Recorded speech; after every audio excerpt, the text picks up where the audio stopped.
Hari Om. Today's lesson we will proceed to finish the discussion on chapter 11 of the Bhagavad Gita. And in the last lesson we've stopped at verse 52.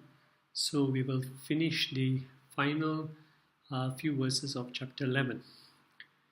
In verse 53, Lord Krishna is summarizing about the aspect of the universal form of the Lord, Vishwarupam.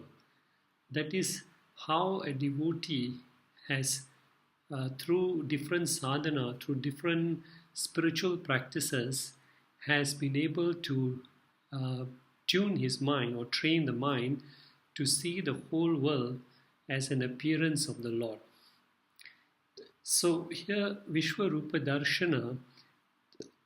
Of course, the next question we want to ask is, how does a devotee get this Vishwarupa Darshana? So here in these closing verses of chapter 11, the Lord is going to emphasize on the importance of bhakti. Bhakti, loosely translated, means devotion. And what type of devotion here?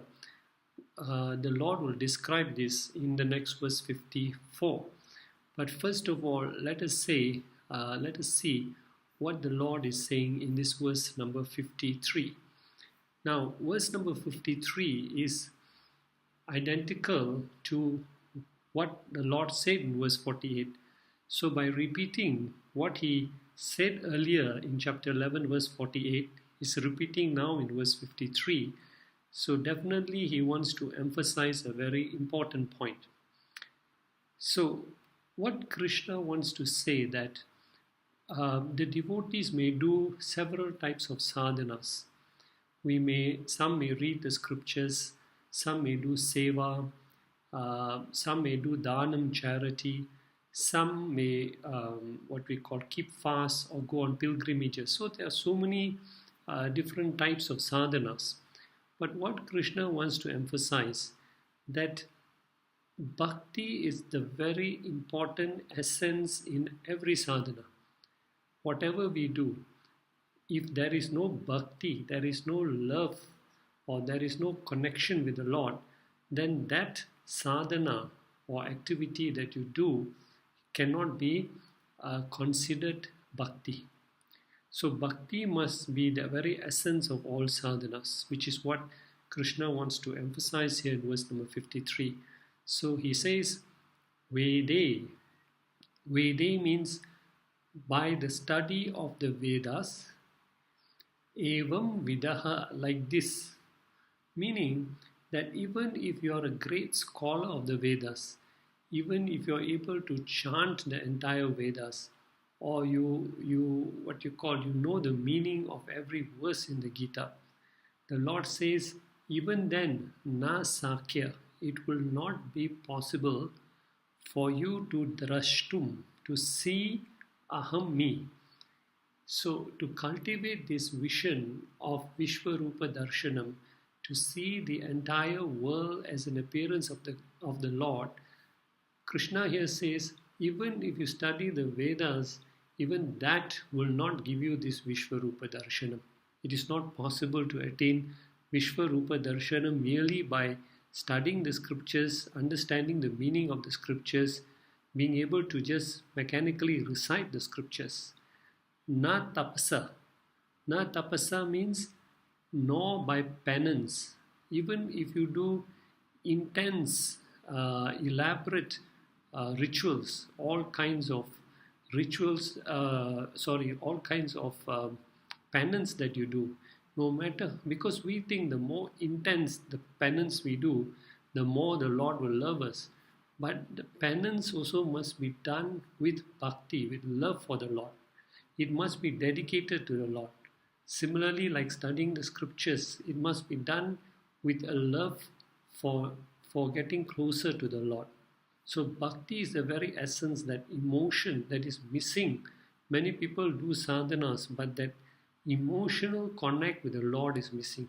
So the Lord says, merely mechanically studying the Vedas, merely just keeping severe intense austerities, na danena, not by giving so much of charity. We think the more charity we give, the more the Lord will love us. So it's not just mechanically giving charity, it is having that emotion of giving charity with the intense love for the Lord. So we must understand that the charity we are doing is a service to the Lord and not for any other purpose. Nacha ijjaya. Nacha ijjaya means neither by sacrifice. Here the word sacrifice means performing prayers, performing elaborate rituals. And many people make a big show out of performing elaborate rituals. But again, it is not that it is wrong to perform elaborate rituals. That's good. But what is missing, the Lord is trying to say, is that it is the feeling, it is that emotional connection with the Lord. So He wants every devotee to bring in this very powerful bhakti, this emotional attachment to the Lord in every aspect of our life, everything that we do. So the Lord says, whether you study the scriptures, if you study the scriptures mechanically, or if you, what we call, keep intense austerities, or even if you give a lot of charity, or even if you perform a lot of prayers and rituals, even then the Lord says, yatha. Just yatha means as drishtavan seen me. You cannot see me. Here He says, I cannot be seen in this form as Arjuna you have seen me. So Arjuna was a very fortunate one to witness this universal form of the Lord because of his intense craving and desire to see that universal form.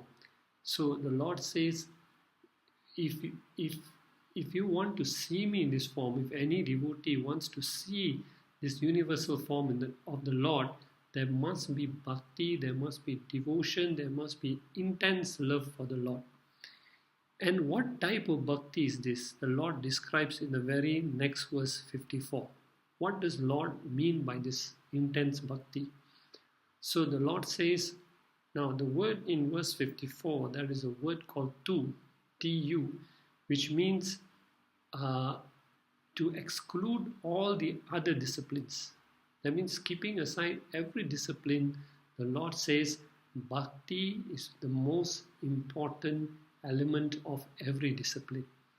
And what type of bhakti? The word, very important word used here in verse 54. He says it is ananya bhakti. So bhakti, devotion, but not just any type of devotion, not just going to temple and offering flowers and offering fruits to the Lord. It has to be ananya bhakti. The word ananya here means single pointed bhakti. Now to understand this ananya bhakti, let us go back to chapter 7 verse 16. In chapter 7 verse 16, the Lord defined 4 types of devotees. So the Lord said, all my devotees can be classified into 4 types. Artha, Arthati, Jignyashur and Jnani. Now, we can condense these 4 type of devotees into 3 levels. So what are the levels? Artha and Arthati is one level. Artha and Arthati means those devotees who worship the Lord either to remove obstacles in their life or to attain some worldly goals. That these 2 can be combined into one level. Jignyashu is another level. Jignyashu is one who is just interested to study the scriptures, just for the study of scriptures. So his worship is through the study of the scriptures. And Jnani is the ultimate, the realized one is the ultimate. So now let us look at the three levels. The first level is all of us, many of us start our devotion to the Lord in this way. It is called Sakama Bhakti. Kama means K-A-M-A means desires. Sakama means backed by desires. What type of desires? Not desires for the Lord. Your desire is for worldly things. So either you need some obstacle to be removed, or you want to attain something in life. So such a devotee, they go to the temples, they do all kinds of prayers, they do all kinds of rituals, but they use the Lord for the sake of worldly goals.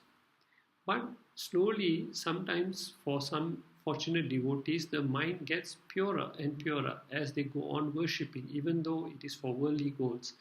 And then they come to realize that they should not keep on worshipping the Lord only to attain worldly goals, but they should worship the Lord out of pure love, out of ananya bhakti, single-pointed bhakti.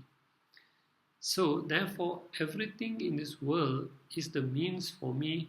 So the devotee must come to the understanding that the world is a means for me to reach God, not God is a means for me to reach my desires in the world. So that type of bhakti, the only one goal, that is known as jignyashu bhakti, that is concentrated bhakti. And the third and final level of bhakti is that God is neither the means nor the end, it is one. That means the world and the Lord is one. So first level is God is the means to the world. Second level is the world is the means to God. The third level is there is neither means nor end. Both the world and God is the means and the end itself. They see no difference between the world and God. So Ananya Bhakti is very, very important. And the Lord says, Aham drashtum, I can only be seen, eva vidu, by this form of Ananya Bhakti, single-pointed devotion. In everything that you do, bring in that element of that single-pointed devotion of having true love for the Lord. Then the Lord says, Tattvena, in due course you will nyatum, you will know God as Tattvena, the real nature, the very essence. If you keep on cultivating this Ananya Bhakti, ultimately you will come to know the very essence of the Lord, which is described in the Upanishads as Satchit Ananda, consciousness, bliss, reality, Satchit Ananda. So if any devotee has a true love for the Lord, performs prayers, rituals, fasting, pilgrimages, studies the scriptures, ultimately he will come to know the Tattvena, the very nature or the very essence of the Lord. And not only that, not only the devotee will come to know the very essence of the Lord, but he says here, Cha and Praveshtum, the devotee will also enter into the Lord. Enter here means that the distance between the devotee and the Lord is removed. The devotee and the Lord become one. They merge as one entity. So by single-pointed devotion, you will not only come to know the essence of the Lord, but you will feel one with the Lord. There will be no difference between the devotee and the Lord. So this is the very fruit or the culmination of Ananya Bhakti. And now in the final verse 55, the Lord will summarize the very essence, the path of devotion for a true devotee to follow. And this verse 55 will be expanded in the whole of chapter 12, the next chapter. So, according to Krishna, bhakti is not a specific sadhana. Bhakti just does not mean going and praying to the Lord. It is the name or the very essence of foundation of the entire range of spiritual sadhanas that will take a devotee to moksha. So we can look at this sadhana at different levels. What are the levels? The first level is called Karma Lakshana Bhakti. Karma Lakshana Bhakti means bhakti or devotion in the form or expressed in the form of Karma Yoga. That means I express my devotion to the Lord in the form of action. So how does Karma Yoga become a form of bhakti? Because Karma action, any action requires karma yoga requires intense bhakti for the Lord. Without devotion to the Lord, karma yoga just becomes karma. Any action we do without any love for the Lord becomes karma. But any action we do with the love for the Lord, that karma becomes karma yoga. It unites us with the Lord. And this karma yoga has got two stages or two components for us to understand. Now, whenever I perform any action, whatever action, whether it is spiritual or secular action, I am called a karta. A karta means I am a doer. So I do various actions. I may do good actions, I may do bad actions. And every action that I perform, I will be accrued a result. So if I perform a good action, I will get a good result. Perform a bad action, I get a bad result, favorable or unfavorable. So therefore, whenever I do any action, I am performing two roles. I am the karta, I am the doer. At the same time, I am the bhokta, I am the receiver of the results of my action. So therefore, in karma yoga, two important aspects are important. To understand, as the doer, I surrender the doership to the Lord. I don't get arrogant, or I don't get what we call carried away by all the great actions that I do. I surrender those actions to the Lord. So there is no ego. I only do the actions as love for the Lord. And what about the results? The results I receive can be favorable, can be unfavorable, depending on past actions. So how do I receive the results? I understand that every result is coming from the Lord. Whether it is to my favor or whether it is not to my favor, every result is coming from the Lord. And since it is coming from the Lord, I accept it with an equal mind, with a balanced mind. I don't get carried away by favorable results. I don't get depressed or dejected by unfavorable results. So in karma yoga, there are two aspects for a devotee to follow. Surrender the actions to the Lord and accept all results as coming from the hands of the Lord. The next level is called Upasana Lakshana Bhakti, which is trying to fix our mind on the Lord. Upasana Lakshana Bhakti. Now, why is this level required? Because when I'm performing actions, my mind is extrovert. I'm always performing actions towards the external world. But also we must understand mind must be trained to go inward, to be introvert. So how do I practice this? By constantly fixing my mind on the Lord through chanting mantras, through doing rituals, through doing prayers. So by this way I keep focusing my mind on the Lord. Then comes the final stage, which is called Jnana Lakshana Bhakti, which involves the study of the scriptures to understand our goal in life, to understand our real nature, and to understand the real nature of God. So bhakti therefore must be in karma. Then karma becomes karma yoga. Action unites us with Lord. Bhakti must be in upasana, that is trying to fix our mind on the Lord. Then upasana becomes upasana yoga. It unites us with the Lord. And bhakti must also be in jnana, in the knowledge that we seek, the knowledge that we attain. Then jnana becomes jnana yoga. That knowledge unites us with the Lord. So that whole range of bhakti, karma, upasana and jnanam will be expanded and explained in chapter 12. Here the Lord gives an introduction to that. So for a devotee, he says these are the important what we call aspects in your devotion that you should follow. What is that? The first is mad karma krin. Mad karma krin means become a karma yogi.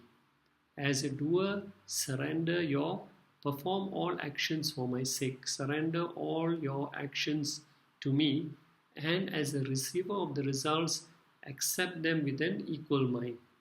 So mad karma krin means become a karma yogi to attain a perfect mental balance.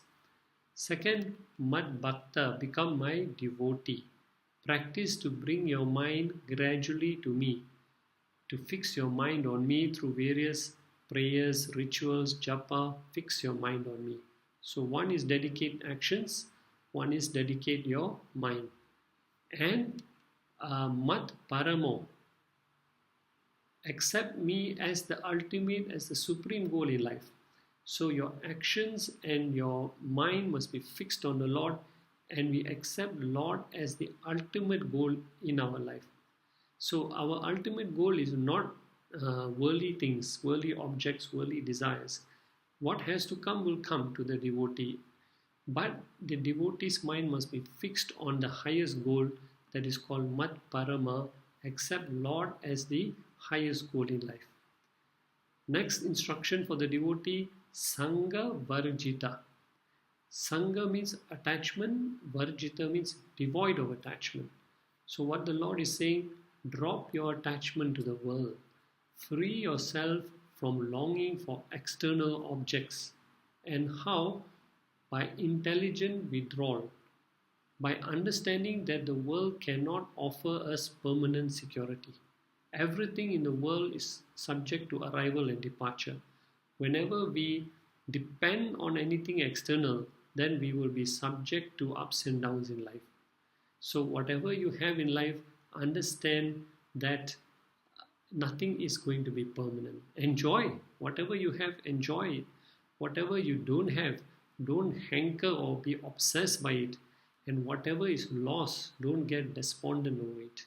So understand that every object has a time when it comes into our life, and every object will have a time when it goes out from our life. So the Lord says, Sangha Varjita, be devoid of attachment. Then the next instruction is Nirvaira, free yourself from enmity. Enmity from who? Sarva Bhuteshu, all the beings. So don't divide the world into people you like or people you dislike, because in our life there will be people who are friendly to you, there will be people who are hostile towards you. However, your attitude to all living things, even to plants and even to animals, etc., to humans, to plants, to animals, everything, the Lord says, be even-minded. Have love for the whole creation, which is not easy, but when a devotee wants to see the whole world as an appearance of the Lord, then, and if you see the whole world is nothing but an appearance of the Lord, then how can you love one aspect of the world and dislike another aspect of the world? So the Lord says, be free from enmity. Nirvaira sarva bhuteshu. Respect everything in Lord's creation. So therefore, these are the instructions the Lord is given in the closing verse of chapter 11. So therefore, just to summarize it, we can understand what is real bhakti. Real bhakti means, number one, develop viveka. What is viveka? Viveka means awakening of the intellect. So to have discrimination between the real and the unreal. How do we discriminate?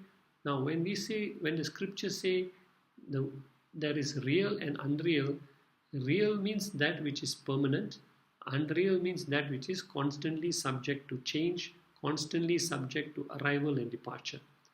So how do we develop discrimination between real and unreal? We must constantly analyze what is the nature of the world. Every relationship, every object we possess, every experience we gain in life, we must understand that everything is temporary. And what is that is unreal. And what is real? There is only one thing that is real, and that is God. So keep this in your mind. Constantly analyze your experiences, your objects, your interactions with objects, with people, and understand that everything is temporary, everything is changing, but only one thing is permanent, and that is the Lord. Second, develop vairagyam. Once we understand that everything is temporary, then I should develop vairagyam, or what we call detachment from the external objects, understanding that I should not be obsessed with them. And once I detach my mind from external world, then what do? I don't leave my mind idle. I turn my mind towards Lord. So the third instruction is we must develop mumukshutvam. We must have a intense desire to attain the highest reality. So first, learn to discriminate between what is real and unreal. Then second, detach yourself from the unreal. Third is attach your mind to the real. So these are the instructions that the Lord has given also in the closing verses, verse 55 of chapter 11. And what happens if a person follows this instruction? The Lord gives a guarantee or promise. He says, Saha, such a person, 80 will attain Mam, will attain me. So the devotee will ultimately be one with me by following this instruction. So Lord has given us a very beautiful detailed guideline on how to attain Him by following these instructions in verse number 55. And then He gives a guarantee and says, such a person, Saha 80, will attain Mam, will attain me. Which means that the Lord will then provide the right conditions for a devotee to attain moksha. If the devotee performs all actions, fixes his mind on the Lord, studies the scriptures with intense love and devotion for the Lord, it becomes the duty of the Lord to remove all obstacles and to allow the devotee to progress until he becomes one with the Lord. So this bhakti will be defined very beautifully in the next chapter, chapter 12, which itself is called Bhakti Yoga. And in the next lesson, we will look into chapter 12. Hari Om Tat Sat.